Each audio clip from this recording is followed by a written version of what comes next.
Hi, everybody. Welcome to Happy Hour Live on Brews Sports. The madness has officially begun. Yes, we are talking about the NCAA double tournament kicking off today, and I know that there is a lot of excitement to get to today, and we certainly are going to bring you a lot of that today on Brews Sports. But before we do, of course, we want to talk about some of the other greatness that is taking place. It is happy hour. There is no Tika Griesbach today, unfortunately. She is lounging in the wonderful sun of Florida. So, Tika, if you're watching, hello, but I'm still very mad at you for leaving us here in the bitter cold. And a little jealous. And a little jealous, mostly jealous more than anything. But the gentleman sitting to my left is James Stewart. Those of you remember him from Tuesday. He co-hosted Pick 6 with Tanner Burke. So, James, welcome back to Brews Sports, sir. Great to have you. Happy to be back. Looking forward to it today. We've got a great show in store for folks. We're going to be talking to Dom Garrett here in just a little bit about the excitement of March Madness. Some of the games already in the books as well, too, as you can kind of see some of the earlier scores here down in the ticker below, so you can catch those if you're probably watching as well, too, right now. Some great excitement taking place. But we'll talk to Dom in just a little bit, see if his bracket's busted or not yet. Mine's still perfect.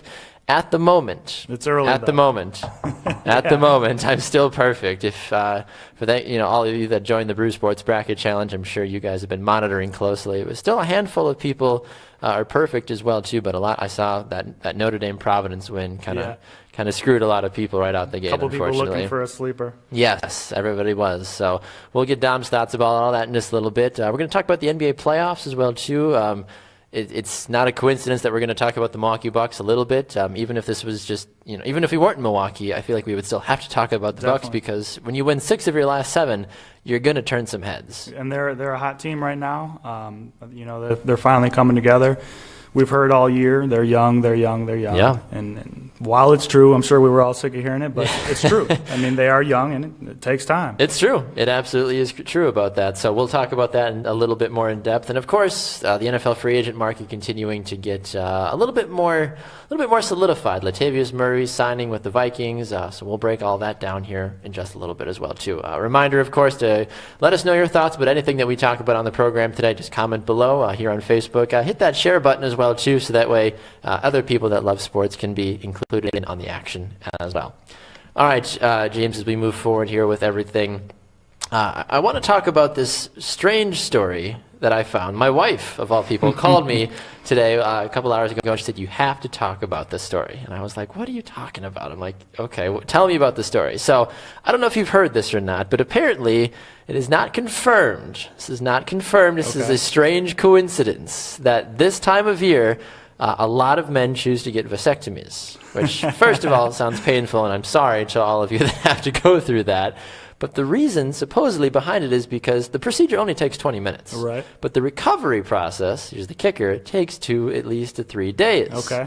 Which, as many folks know, the Thursday and Friday of opening day of March Madness is 2 to 3 days, right. of course. And then the weekend. You kind of connect the dots. You're like, well, hell, you cheeky little bastards there. What in the world? I don't think I love March Madness. I really do. For sure. But I'm not this obsessed that I would get a vasectomy to stay home. I've heard the whole calling in sick. I've heard people just taking sick days be like, "I'm not going to be there. Don't expect me to be there." I mean, it's a stretch to get a couple days off. It is. But it is. On the other side, the recovery is basically rest, relax. Yes, rest, so relax, repeat, and you don't have to and call drink in. a little bit there. Maybe you have some medical leave. Some medical leave. Yeah, save those sick days. I mean, if you're a boss too, like, what do you say? You're going to be like, no, like, don't get surgery. Like, sorry, boss, getting a vasectomy. Can you Can't say make no? it in. I don't think you can say no. Yeah, what are you supposed to say to that? Honestly, it's like, nope, not happening. Sorry. I mean, I'm not going to do it, but I get it. Yeah, exactly. Liz, my wife, here commenting, she says, I was so shocked when I found that out. She was like, it's a genius idea. It is. But Brew makes a great point. He said, but the only problem is that the vasectomy only works for 1 year. So what do you do? It's not a repeating process. It's not like a huge, like a heart surgery or something where it's a multiple sometimes thing that you have to go back for years at exam. I mean, isn't that a reversible surgery though?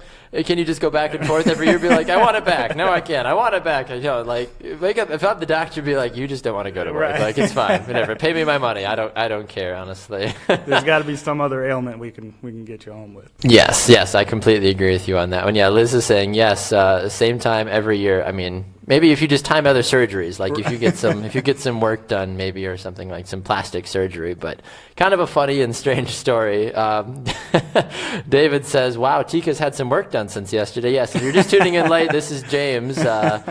Tika is in sunny Florida right now, enjoying the beach and relaxing so much. And she's a senior in college, so I get it. She works hard, got to relax a little bit. It's spring break, woo, all that fun business. For sure. So, yes, this is not Tika 2.0. This is James filling in today. So we're excited to have James here today. But have you ever seen or heard of any other weird traditions like that, where people like, this big thing's coming up, I got to skip out, so I'm sick, or I'm going to get a surgery, or whatever, like not fake your own death, but Right. something crazy like that, basically? I mean, March Madness is definitely the big one, but I think they probably generally all come around sports. Yes, It's like Super always, Bowl or always.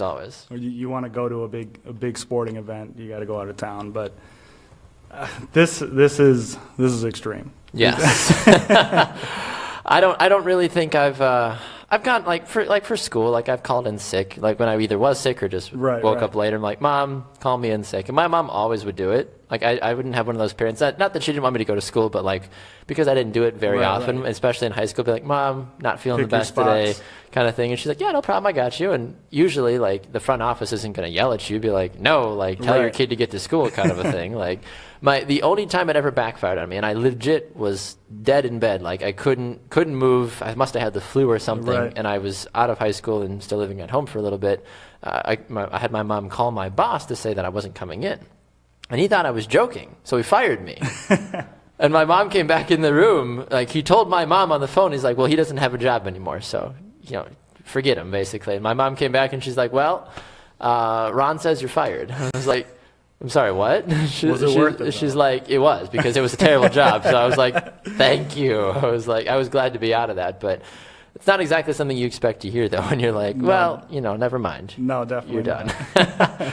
So, yes, vasectomies apparently to get out of work so that way you can enjoy March Madness. When we talk to Dom Garrett here in just a moment, you can guarantee that's going to be my very first question to Dom, because, I mean, I don't know. Dom is a lover of March Madness, and we can bring him in here now as well, too. So joining us on the wonderful show that is Happy Hour is Dom Garrett. Dom, have you ever had a vasectomy? Is that too forward of a question to ask right off the bat? No, you could ask it. No vasectomies for me. Okay. But I, at the same time, I do really love March Madness. So would you consider doing something like this if you knew? I mean, like Bruce said, it only is a year. I mean, it could be one of those. I think it really depends. Am I allowed to drink? Because I love like beer and March Madness for me go together. That's true. If like I'm on some sort of painkillers that I'm not supposed to drink, then it's just a wash. You know what I mean? But like I can sit at my desk and watch the game and still have my manhood. You know what? I'm working. I've got the beer. Hey, We're good to go. We are too. Cheers to you here from afar. Cheers to you for the madness. Clink, clink. Yes, exactly. We love the madness here at Brew Sports. So talk to us. We've already seen the madness. How was your bracket, first of all? Is it still good to go? Just like you, 100% perfect. We are really good. Wow. Yes. Okay. So you didn't have the Notre Dame Providence upset that everybody and their mother was trying to vote for. No, I didn't. But I tell you what, I was sweating it. It's the first one. Yes. I'm out on the West Coast, so I'm firing up the laptop to start watching stuff at 9:15 in the morning, and I had a heart attack by 11. So you're like, please do not do that. Yeah, I mean Notre Dame played a sloppy game. There was quite a few times that just like watching them in the game, they were just. They seemed lost almost. Like they were just sort of looking around, seeing what was going on. Bonzi Coleman, Mr. Double-Double, he was not playing on a tweaked ankle. Wasn't looking good, but they ended up pulling off the win. Same thing happened with Virginia too. They were down to UNC Wilmington by, I think it was like 14, 15 points in the first half. It looked like it was going to be one of those just like blowouts where what happened to Virginia, but they ended up getting the ship righted, and everything was fine. So, well, one of the other finals that just went a little while ago was Gonzaga winning by 20, and that was if for those that watched halftime today, Tanner Burke was going on a rant saying there's going to be a 16 seed that upsets the 1 seed. It's going to be this game. I was like, I don't think so. But then the way the game started, where this was such a close game, I was like, I swear to you, Tanner, if you got this pick right. But Gonzaga riding the ship. But does that slowness, though, that start of Gonzaga, should that worry Gonzaga fans now the rest of the tournament? No, I don't really think so. I think that Coach Hughes will get everything taken care of here. I'm not really that worried about it. I think that the biggest thing that I picked up from that Gonzaga game is, the fact that team that they played normally averages like about 80 points a game. So while Gonzaga did slow down a little bit on offense, their defense still showed up. And that's what ends up really winning games like this. You hardly ever see a game in March that's just like some sort of an offensive just shootout. You need to have the defense that's there. And, that's what ends up winning the games this time of year. So I'm not really worried about Gonzaga. I still don't think that Gonzaga is going to make the Final Four. I mean, I'm holding strong with that pick. You can win by 20 over South Dakota. It's not going to change my mind. You're supposed to. Yeah, exactly. So I think it'll be I think Gonzaga is going to be fine going into the next game, but they're going to have to show up a lot more than they did this one. How much do you think? It seems like the first half of all these games is kind of close. Is that a trend you think we're going to keep seeing, that you're not really going to know what's going to happen until the second half when the more dominant team reveals itself? Yeah, I think that's kind of what you see, especially with the fact that, a lot of these games that we've watched we've only had one 16 game that we've actually seen, a 1 in a 16 seed. We've seen a couple of 4-13s. West Virginia and Bucknell just went final, and West Virginia won by 6. That game was kind of close, but then again, these teams that are in these 4, 5, 6 that are playing these, like 13, 12, 11 teams, like those matchups are a lot more even than some of these seedings might actually make you think. So that's why those games are ending up being a little bit closer. But I think that when you start to see Kentucky, when you see UNC, when you see Duke, when you see Louisville, when you see these teams play, they're probably going to end up being more lopsided than what we're seeing right now. So with the rest of the games coming up tonight, do you have any games circled right now? I know Northwestern and Vanderbilt are playing right now, which a lot of folks are excited about. It's 27-24 right now with 3:11 to go in the first half. But Xavier, Maryland is later on tonight. You've got that surprise, maybe Vermont, Purdue, Wisconsin, of course. Virginia Tech is a big one. Any other games that you've got on your radar the rest of the evening that I know you're probably going to have circled that you're going to be keeping a closer eye on? For sure. I am definitely going to keep a close eye on that Maryland, on the Maryland Xavier game. That one tips off here in about 40 minutes or so. About an hour and 40 minutes. The Purdue Vermont game I think is going to be really interesting, just because I think that matchup. I'm interested to see how Purdue comes out, because they ended the Big Ten season a couple of really close games, ended the tournament losing to Michigan. Obviously, I want to see how they're going to come out there. If Caleb Swanigan is going to show up like the Big Ten Player of the Year that he is. The other one,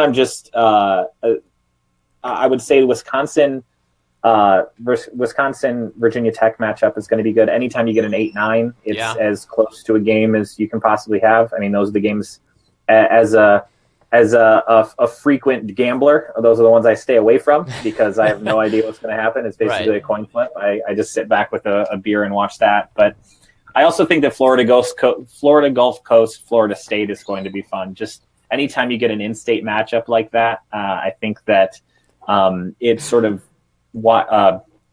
brings down the gap a little bit because these teams really show up and they want to play. I feel like we'll see a little bit of that in the first half of Northern Kentucky versus Kentucky. But in both of those games, I think the doors are going to end up getting blown off in the second half, and you'll see the blue chips rise to the top. Talking with Dom Garrett here on Happy Hour. Dom, one of the things that we talked about earlier today on Brew Sports on halftime, Tanner Burke with me at halftime was making a bit of a fuss about the in-state matchups because he's like, why are FSU, Florida Gulf Coast University, and Florida all playing in Florida? He's like, is it an attendance thing? He's like, I think it's kind of ridiculous that these three teams, and even Kentucky, you know, he's like, why are these interstate teams playing each other, and especially why are they playing so close to home as well too? He's like, is it a ratings thing? Is it a ticket thing? He's like, why? What's up with all of this? And I was fine with it. I'm like, I think it adds an extra, level of intensity, and I think that is what you ultimately want this time of year. But is there some specific reason that these teams were selected the way they were to play each other that obviously have closer ties to each other? Yeah, I mean, the selection committee does stuff like this all the time. I think part of it, honestly, probably does have to do with ticket sales. If you're going to be able to put it right together, put them in the same bracket, put them up in an in-state. It's the most fun for those schools. I have no problem with it. I don't think it's for ratings because I don't think it necessarily is going to make more people tune in. But if you're going to get more people in there, I was watching the games this morning, and granted, the fact that some of these games are being played in like Dayton and Buffalo, I'm sorry, Tanner, but Buffalo is not necessarily a place I really want to go. So, right. The travel there, you want to be able to get the fans out there for the first round, for the second round. Those games, you always see, unless you're a primetime game, you're basically seeing empty seats. So if you have a chance to fill it and you have a chance to, not make a Florida Gulf Coast have to fly to Sacramento right. to play the game, keep them at home. And anytime you could reward a 2 seed or a 3 seed or something like that. Like last year, Michigan State was upset they weren't a 1 seed, but they still got to play in Chicago. Mm-hmm. So granted, they lost, but they still got to play in Chicago. So I think sometimes the selection committee does, keep things close to home there, and make it so that it's worth being a 3 seed or a 2 seed. Yeah, it may be a coincidence, but you also, you look at like Marquette, for example. If Marquette makes it out of the first round, Marquette Duke. So Wojo playing Duke for the first time. So it does kind of make you wonder, are they setting these things up, or is it? I mean, I wouldn't be surprised if they're kind of setting them up a little bit. Yeah. I mean, look at what the NIT did, right? They put Jim Boeheim in Syracuse right up against Charleston, right? So it's like the NIT, because they're the NIT, can go like full troll if they want to, and they do. And I personally think that they should do it a whole lot more. Like I guarantee you that the viewership for the NIT games like that is just so much better. But you have to assume that the committee is like at least tipping the hat a little bit towards like, come on, we want to see Coach K and Wojo. Like that would be fun. I think they did it a lot for Virginia against Michigan State because that was such a big matchup that happened so many times in a row. They just always ended up, I swear, it was like every other year, like we're in a bracket in the same region, and like to go to the Elite Eight, you're going to have to play one of those two teams. And, it creates a level of familiarity. It creates a level of intrigue. It gives you these teams have faced off this many times, and here's the series totals. I think that those are fun things to see there. I would agree with you on that one. Last question from me. Kurt on Facebook asks a very important question, which I'm curious to get your opinion about. Is it Gonzaga or Gonzaga? I don't know, man. Like I feel like I feel being out on the West Coast. They're right here in Washington. Yeah. I hear a lot of Gonzaga because they're the Zags, right? They're not the Zogs. No. Right? So you'd say Gonzaga. But I think some people say Gonzaga. I don't know. I feel like you have to be like a little snooty, like, oh, Gonzaga. Yeah. Gonzaga. I'm going to watch Gonzaga tonight. No, yeah, I understand that completely. But there's really not a right answer for that then from what I'm gathering from you. I think the correct answer, I think the way you pronounce it is they're not going to the Final Four. That's the way you actually say the name. There it is Elite Eight and bust. There you go. I like that. All right, Dom, good stuff from you. Where can people continue to find your exciting work and your social media handle as well? Yeah, you can find me online at Dom Garrett. You can also make sure to follow everything Michigan State at The Only Colors and theonlycolors.com, and then check out ridingthepine.co. Looking down the Sweet 16 of Taco Bell menu items. So be on the lookout for that one. See, I heard there was who was it? Mike and Mike were talking about like the famous college alumni like bracket challenge, and I was trying to find better brackets. I'm like, I'm a sucker for the like crazy obscure brackets that it's like, or like the Mariah Carey versus Oprah versus Taylor Swift and Ashton Kutcher. Like I love those brackets. I'm like, I need more of these in my life. So as soon as you guys release that, please send us a copy because we will be all over that. We do also have a famous but not quite as famous as the most famous bracket based on alums that's coming out too. So I look forward that's some great SEO right there. I was about to say famous is the most famous. Good stuff, Dom. We appreciate it. We'll talk to you soon, sir. All right, have fun, guys. All right, will do. There goes Dom Garrett, one of our college basketball insiders here on the Brew Sports Network. Some great insight from him. Always love hearing what he has to say. A couple of other things here. On the Facebook world, Tanner says it's Zags, not Zogs. I understand that. And then you have a lot of people just shouting you out. Chad says, Jimmy. Now you have to remind me how to say your wife's name. Marisa. She says, James. And then a couple other people. Kelly says, Dom, are you drinking as well? Indeed he is, Kelly. It's a wonderful beer. It is happy hour. It is happy hour. What are you supposed to do at happy hour? Sit here and just talk normally? It's not acceptable. It's not what Brew Sports is, honestly. But so you're getting some serious love there. Well, I appreciate it. Absolutely. The fans love you. The fans love It's you. still early though. A quick check in here on some of the scores. West Virginia has defeated Bucknell 86-80. Despite a 47-point second half from Bucknell, the Bison could not overtake the Mountaineers. Florida currently has a 64-52 lead with 3:06 to go in the game. If Florida ends up winning, that would be my first blemish on my bracket, if that ultimately ends up happening.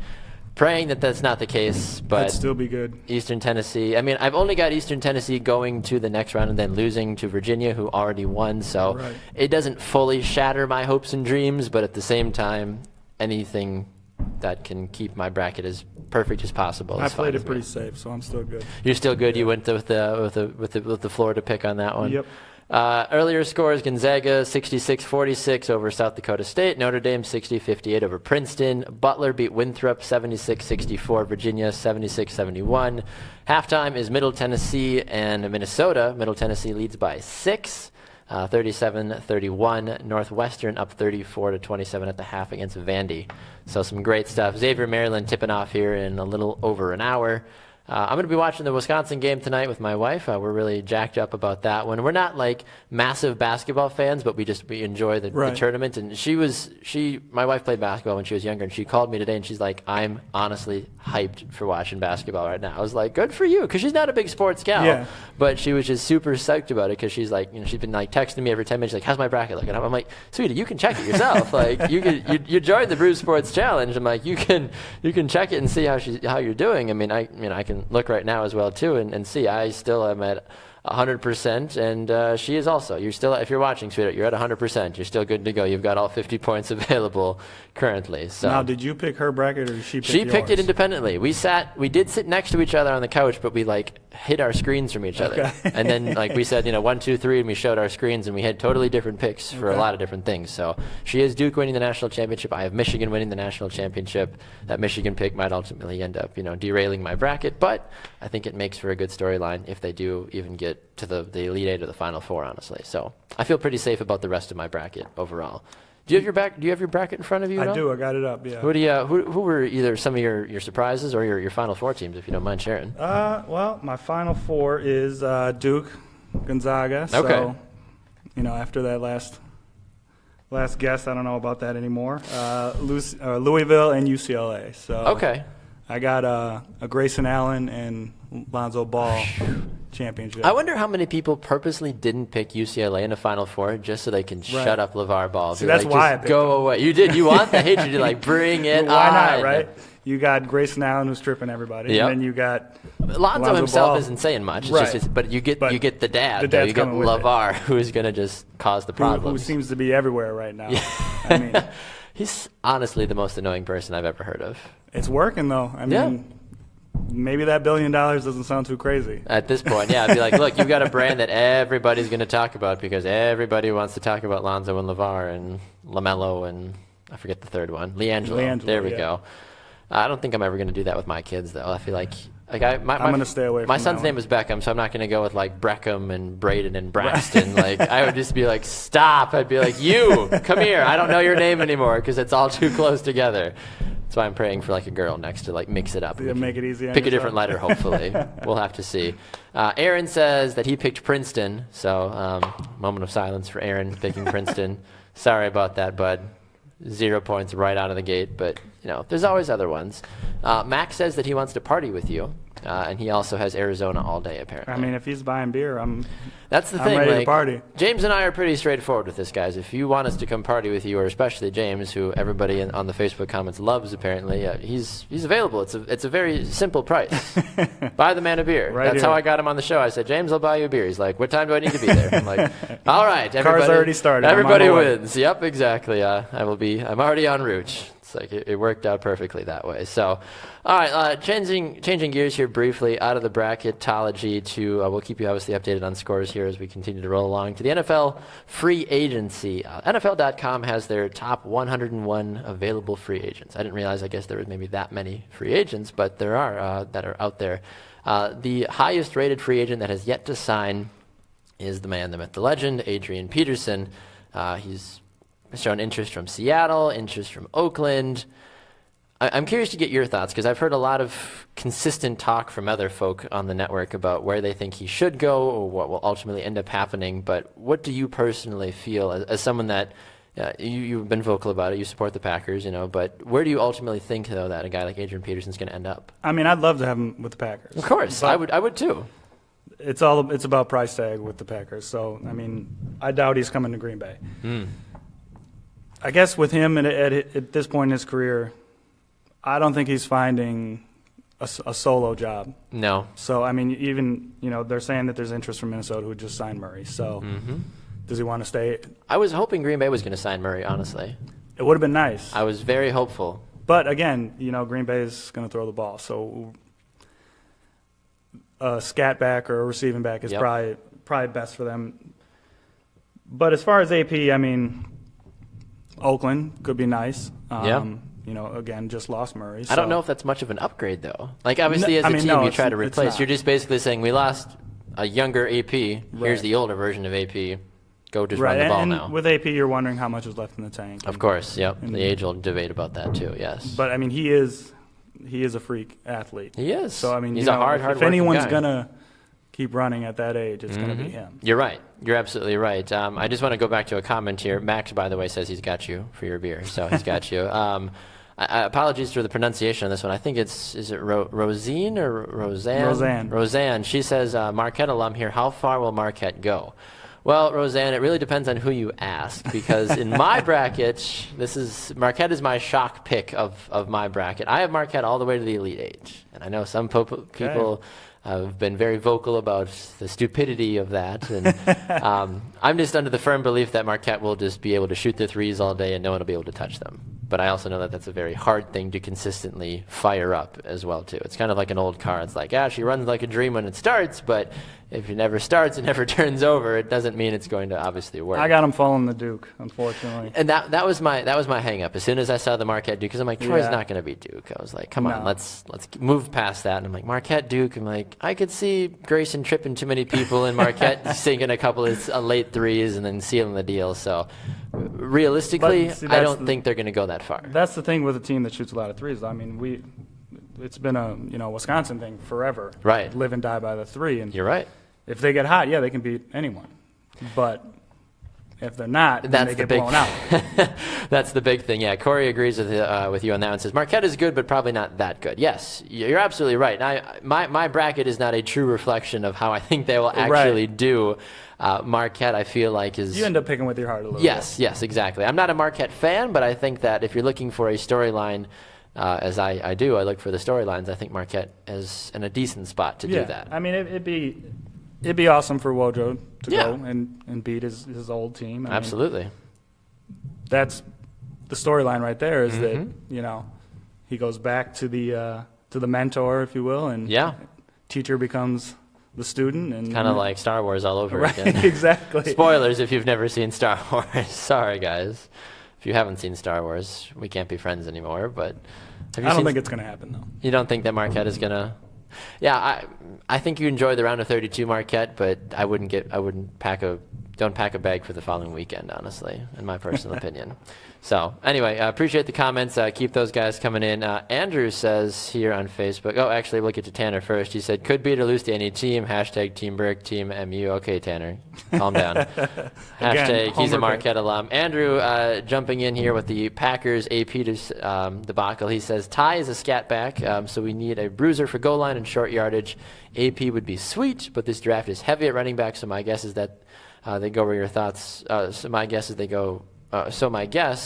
They go there, and then he asks our thoughts on some running backs in the draft that the Packers could get. I mean, the problem with that is ideally, yes, I'd agree with that, 100%. Yes. But the Packers aren't going to run their running back like a bruiser. They're not. And they had a bruiser. They had Eddie Lacy, and they ran him on the edge. This isn't Dorsey Levens or Amon Green from back in the day, where those were your run and gun bruisers. Even still, they don't run that. They just don't run that kind of offense. They don't. And if they need a bruiser, they're going to give it to Ripkowski. Right, exactly. They're not going to give it to their elite running back at the goal line. The only bruising is, Ripkowski up the middle, and it's for short yardage. They're just not going to – you had Eddie Lacy. Right. Who should be running over anyone under You'd 250. think. Well, and that's the thing. He now is probably heavier than most starting linemen, linebackers, and safeties. He's like, just jump on my back, guys. We're going to go for a ride. But it's not the Marshawn Lynch beast mode. He's not like He's not. He's a little more. He's not a churner. He's just like, oh, you hit me. Oh no. He just like curls up and falls to the ground. We'll see though. I mean, he could be changing again. When the Packers run him around the edge, you don't have the ability to run like that because you're always running sideways.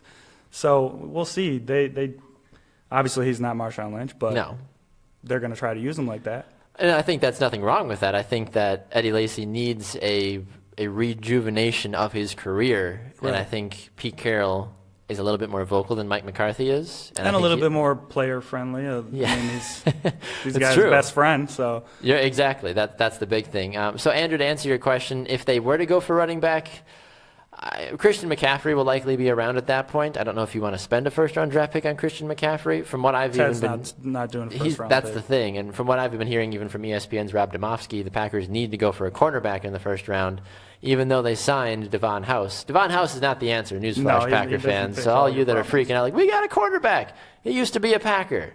We got rid of him. Right. Now we brought him back. Read, understand history, like. It's on a one-year deal. Exactly. So that tells you exactly what. So the problems have not been solved. If we were really serious, we would have gone out and traded for Casey Hayward or something. That, if there was anybody that I'm really mad that we let go of, it's Casey Hayward. The Packers had no reason to get rid of him, and now he's insane. So keep an eye on that. Corey on Facebook says, breaking news, Eddie to be the new favor of Weight Watchers. I see you, Corey, making jokes. Aaron says that apparently I would have picked Starbucks to win my bracket. I do think, and I'm honestly, and this has nothing to do with Starbucks, but like I love the brackets where it's like, hey, here are like the top 32 food items or the top 32 brands or whatever. Right. Like I love those brackets. If anybody knows where I can find a bracket like that, please send me a link or tweet me at Baxter Colburn or comment it in the sections below because I love those. I've done those with celebrities before. I've done those with movies before. Absolutely all about them. So if you know where they are, please if you send get me. one of those, let me know because I'll be in on it too. I could not find it for the life of me. I was doing research last night. I was doing it today. No luck. I'm like, how hard is it to find, I literally Googled, funny brackets or cool brackets or whatever. Like I was trying all these different searches and nothing was coming up. I'm like, somebody out there has done this before because I've done it before. Yeah. So I'm like, where did I get it before? So I have no idea. Andrew says a lot of people have McCaffrey going early second round. But the running back is, he said, but if he fell to the pack, I would hope that they would take him with no running back on our team. Yeah, and that's the thing, too. If you're a Packer fan, do you want them to re-sign Christian Michael? I don't know if you do. He wasn't terrible last year. I think he's that catcher out of the backfield. Right. You got Ty that it can seemed kind like of for me, divert as well, I don't too. think he had the pace of the offense. It seemed like he hit the hole at full speed and didn't. You saw once Ty kind of became a little more patient. That's when he really started to. You really started to feel like, okay, maybe he is a running back moving forward, right, not just this receiver out of the backfield. He definitely needs help, though. They can't go into the season with just Ty Montgomery. No, that's the thing, and I'm sure. I think if you're a Packer fan, you need to breathe and know that Ted Thompson will draft at least one running back, and he'll always draft a wide receiver somewhere between the 3rd and 5th round because Ted Thompson's notorious. And it'll be one you never heard of. It will be, and then he'll end up being the next whatever Randall Cobb, and people are like, oh my gosh, like. Honestly, I was sad that Trevor Davis didn't get more opportunities this year because I liked what I saw. He's exactly kind of what they needed for so long, and they tried it with Jeff Janis, but it didn't work out. They needed that guy, especially when Jordy was out. Let Jeff Janis go, Packer fans. Yes, please. Stop with the Jeffy J's. Just let him go. But they needed that guy that could kind of take the top off the defense, and they didn't have it especially when Jordy was out. Incredible speed. But Aaron's. Rodgers is one of those guys that it seems like if he doesn't trust you, you're not getting the ball. You're not even getting that look. You're right. Which is why Jordy is kind of fed the ball. Yeah. An incredible amount. I mean, if you're playing fantasy and it's a PPR, Jordy's your guy. Yeah. Take Jordy. He's getting 10, 15 looks a game just because when Aaron's in trouble, that's where he's going.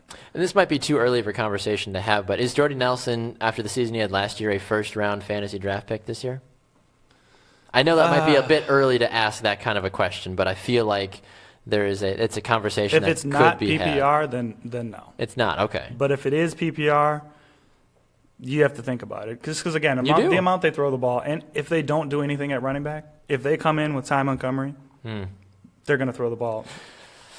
Yeah, it's not going to be good. You know where it's going to go. Exactly. It's always going to Jordy. So even in the beginning of the season when Cook was there, it took a little bit to build that rapport, so I'm assuming it's going to be the same thing with Martellus Bennett. I would agree with you on that one. Cobb tends to disappear. You never know what you're going to get from Devontae Adams. Either they're going to have 200 yards or 2 yards. Yep. So, I mean, Jordy is going to get the ball. Yes, always. I completely agree with you on that one. Yeah, Packer fans, focus on the secondary, focus on getting a pass rush. There's an idea. And focus on getting a running back at some point. So I'd stay away from the defense, though. From a draft perspective? Yes. Really? As far as fantasy. The Packers need to worry about defense. Yes. I was like, I don't understand. The Packers need to fix the defense. Do a lot on the defensive end, and I'm sure they'll do it in the draft, which will make, 3-4 years that has basically all been defensive picks. Basically, yeah. So, if it ain't broke, don't fix it. But at the same time, they got rid of Dayton Jones, too. So. And Peppers. I don't know. But yeah, well, Peppers, I mean, I'm saying like they drafted Dayton Jones and then let him go. But yeah, the Peppers thing was a little surprising to me personally. So, I mean, good for him, though. He goes home to Carolina. Yeah, that's the thing. Like, you can't be too mad about that. It's like he's going home to be with the family and friends that he grew up with for so many years, and he's going to finish out his career. Maybe he'll play this year. Maybe he'll play 2 years. Right. Maybe he'll play 3. You don't know. And it's, they're not that far from contending. I know a rough year last year, but they're still a good team. Right. I completely agree with you on that one. A special thanks to all of you that continue to keep commenting as well, too. Remember to hit that share button as we continue to move along with the program. If you missed anything earlier, you can go to our website as well, brewsportsnet.com, to check out this episode and, of course, here on the Facebook page as well. And don't forget to tell your friends as well. I mean, you sharing obviously continues to open up a whole new world to people when it comes to how they consume their sports knowledge. So appreciate you guys for doing that. Moving out of the free agent world, something that you have a little bit more knowledge about than I do, but something I still find interesting at times is the NBA. The NBA right now is getting down to the wire for playoffs. And a team that this says, I need to preface this by saying this has nothing to do with us being in Milwaukee, and I think I said that at the top of the show as well too. But the Milwaukee Bucks have won 6 of their last 7 games. When's the last time as a Bucks fan, which I'm not, as a Bucks fan, do you remember those words being uttered? It's been a while. It's been a long time since the Bucks have won 6 of their last 7. They just beat the Clippers last night by a point on national TV, which I think does wonders for their appearance. They've played well on national TV. Clippers are the 5th best team in the West. It's not like they were just out beating the Lakers or the Suns. Which hopefully they'll beat the Lakers tomorrow. That's the hope. This road trip here is going to be really crucial for them. You fall to Memphis. I don't know if you want to say steal one, but you steal one from the Clippers. Mm-hmm. And now you have the Lakers, Golden State, Portland, and Sacramento. So if you win the games that you're supposed to win, being Lakers and Sacramento, you walk away 3-3. Not terrible. Maybe you can steal one from Portland. They've got their center is going right now. They got him from Denver, but still, you got Lillard and McCollum, which is a pretty dynamic duo. Right. And I don't know that's a lot of scoring to come from your point guard and shooting guard. I don't know that the Bucks necessarily are going to be able to keep up with that. But again, let's say you take that one, you go home above 500 on this road trip. You're really looking good, considering that you still, you're in the 7 seed right now. You still play the Bulls, you still play the Pistons, and you still play Indiana. Mm-hmm. So you really kind of control your destiny as far as the playoffs go. You do, and that's what you were saying too. If this team ultimately ends up going 3-3 to finish out the season, they will go 36-37, which you're a game under 500. Not the worst, but at the same time, that you're putting yourself in that 6 to maybe 7 seed spot. As long as you don't have to deal with Cleveland in the first round, I think you'd like to think you at least have a half a chance, don't you? Yeah, I mean, I know they've played Cleveland well this year too. Yes, but Boston if you can avoid Boston that. could overtake Cleveland too, so you still might end up getting screwed Right. by having to deal with Cleveland at some point, of course. Ultimately, you'd love to play like a Washington or a Toronto, of course, first round, but See, I think they're not going to Toronto, get that high. I think Toronto is actually Cleveland and Toronto are the two teams that I don't want to see. They just haven't played well against Toronto historically. I know they won the last game, but that's no Kyle Lowry. So Right. when he comes back, it's a whole different story. And they definitely still have some gelling to do as far as Toronto, because the addition of Ibaka and PJ Tucker is kind of, those are two pretty big pieces to add to their team. Right. And they lose Terrence Ross, Terrence Ross was a Buck killer. So as a Bucks fan, I'm not upset to see him leave. You're just like, okay, let's just anytime we can get rid of him, Right. that would be perfect, honestly. Yeah, looking across the overall playoffs, Golden State, San Antonio, the Rockets all have already clinched playoff spots. In the West is still a little up for grab in terms of the last spot, because there's a 6-game difference between Memphis, who's in 7th place, and the Nuggets, who are in 8th place. So you'd like to think that the 1 through 7 are going to virtually stay the same, not necessarily seeding-wise, but those 7 teams are going to stay where they need to. But Denver and Portland and Dallas, maybe Dallas, I don't know about that, but Denver and Portland are going to try to battle each other out for that final playoff spot. And I think obviously Portland would be better for the playoffs overall than like the I said, Nuggets had got going on. The center that they got from the Nuggets has really kind of come on this month, who is really kind of a thing that they were missing ever since LaMarcus Aldridge left.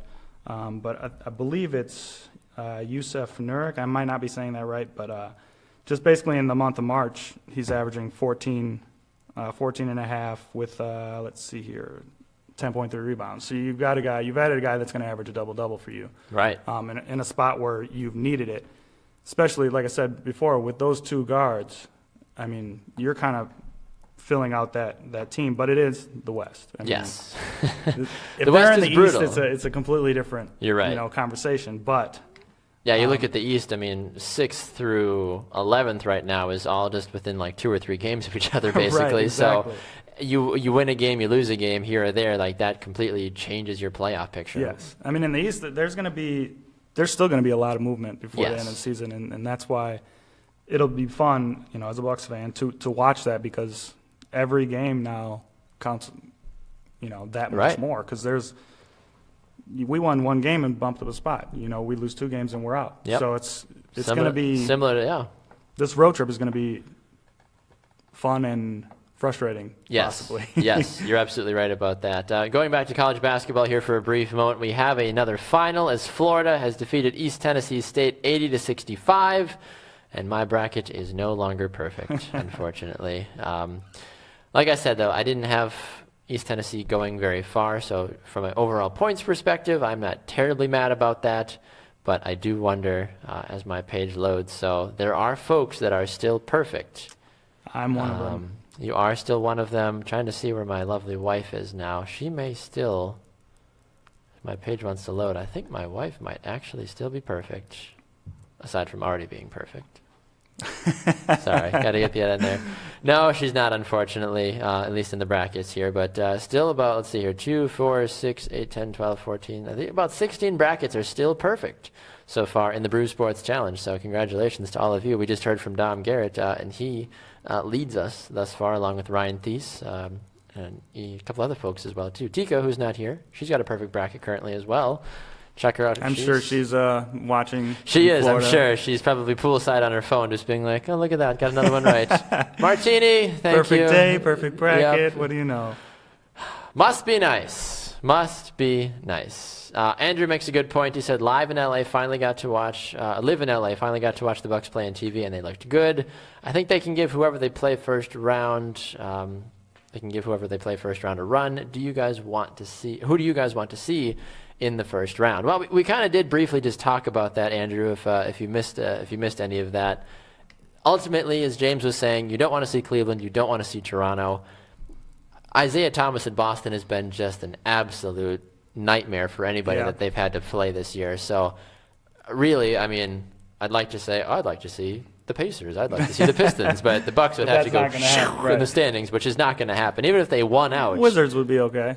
I would be fine with the Wizards. You would have to be the 6th seed to play the Wizards, which is doable.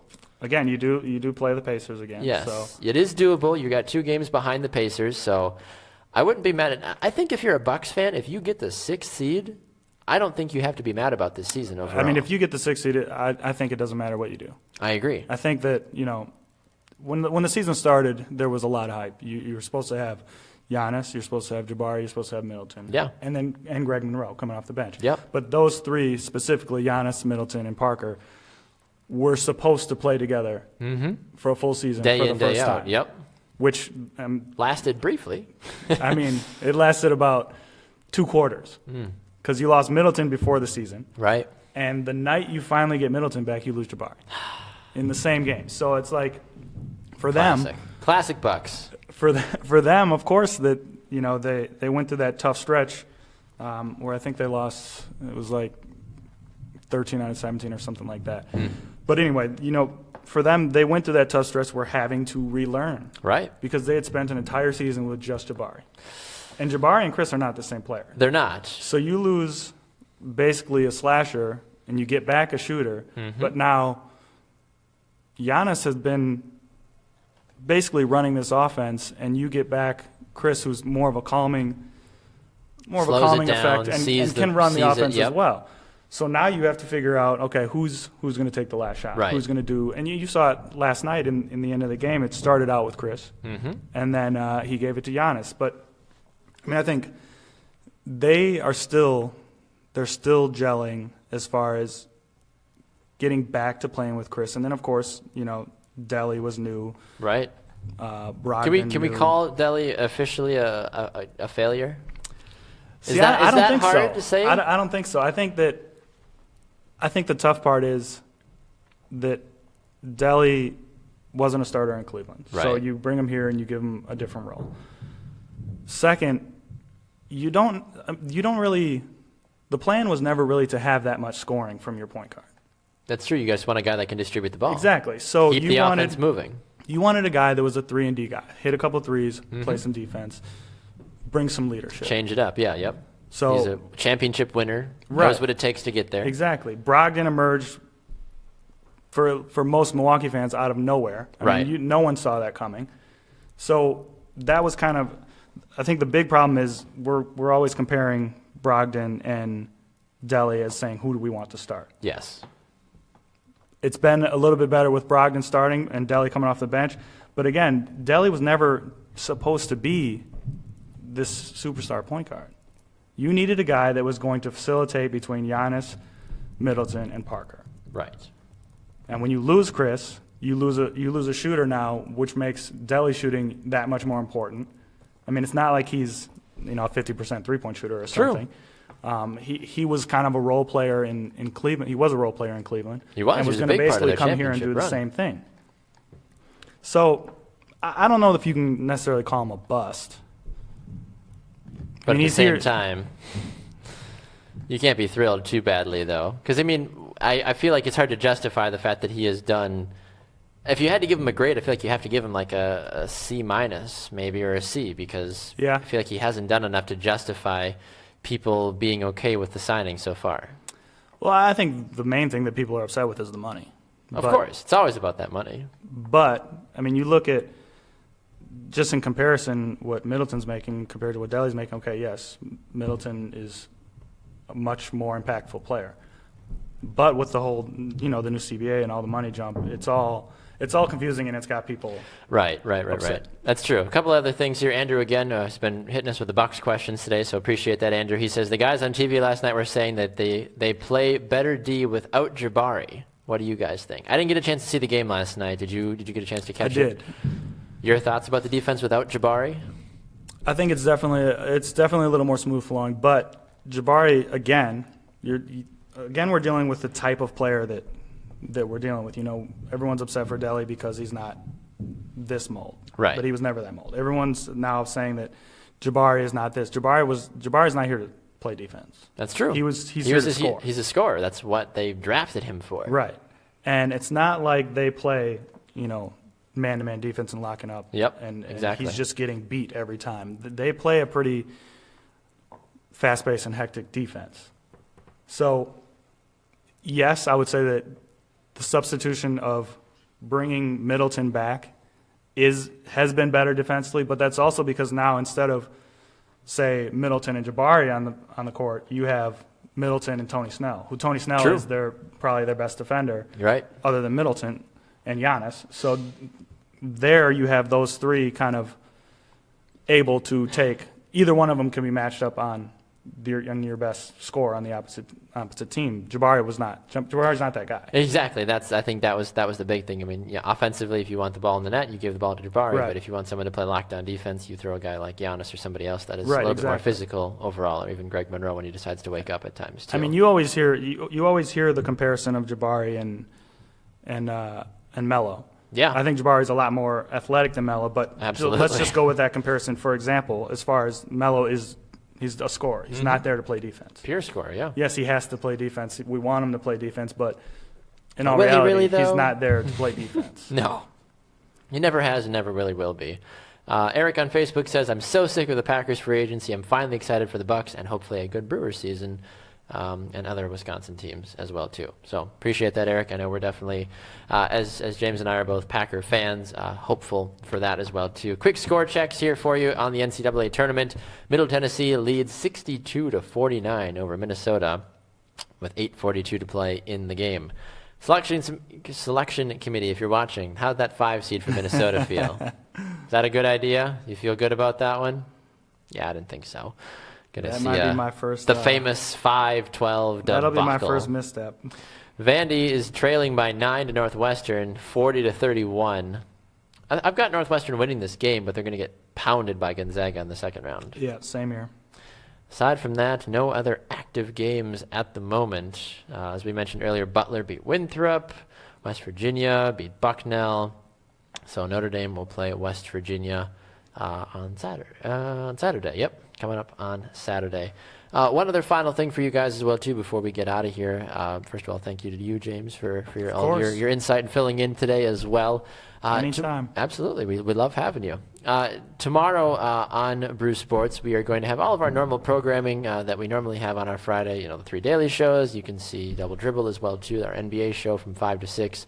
But because it is the second opening day of the NCAA tournament, we're going to have a lot of other short, exciting little bursts for you throughout the day that you can catch here on Brew Sports. So make sure that you tune in throughout the day as we will be reacting live to some of the NCAA tournament action. We'll have some of our favorite hosts will be here. We'll have some of our correspondents from around the country as well joining us, all breaking down what is happening here on Brew Sports and the NCAA tournament. So make sure you just keep your eyes peeled to everything that we've got going on in Brew Sports tomorrow. You're not going to want to miss it. It's going to be a lot of fun. James, I really appreciate you taking the time today, sir, to join us on the program. Any final thoughts from you about anything that we talked about tonight, or predictions going forward for NCAA tournaments? No, just enjoy the weekend of basketball, and I guess I would say everyone pay attention to the Bucks because it's going to be fun. It's true. We could have some playoff basketball, and it's time to enjoy it. I mean, this team looks bright for the future. It's true. The future is strong, as they say, instead of the future is, what is it? What was it last year? The future is now? No. Own the future. Own the future. Yeah. That's right. Now the future is strong. So maybe next year the future will be here. How soon is the future coming? I don't know how soon we see the future. If they're the 6th seed, then you got to be pretty happy about that overall. I don't know if you can be mad about that. But I mean, the goal at the end of this year, once again, given what you lost and as far as Jabari and Middleton early, make the playoffs. You're right. Get some playoff experience for Middleton, Middleton, Giannis, Brogdon, Thon, and Greg Monroe, who came here to make the playoffs. Yes. That's the reason he came here. So make it happen. Get in the playoffs and see what happens. You're absolutely right. All right, well, James, appreciate you taking the time today. Thank you to Dom Garrett as well, too, for joining us in our second segment. If you missed anything, make sure to go check out our YouTube channel. Subscribe to us there, Brew Sports, and head to our website, brewsportsnet.com, as well to see past episodes to stay up to date on everything. And if you're more of a listener than a watcher, go to iTunes and subscribe to any and all of the podcasts we have for shows here on Brew Sports as well, too. For James Stewart, I'm Baxter Colburn. Thanks so much for tuning into Happy Hour. We'll see you guys again here tomorrow at 7 a.m. Central Time for the Morning Brew. Happy Hour will be back here again tomorrow as well with Barry Nelson, myself, and Mitch Vomhoff sitting down at the table to break it all down for you. We'll see you guys again tomorrow. Have a great rest of your Thursday. We'll see you then.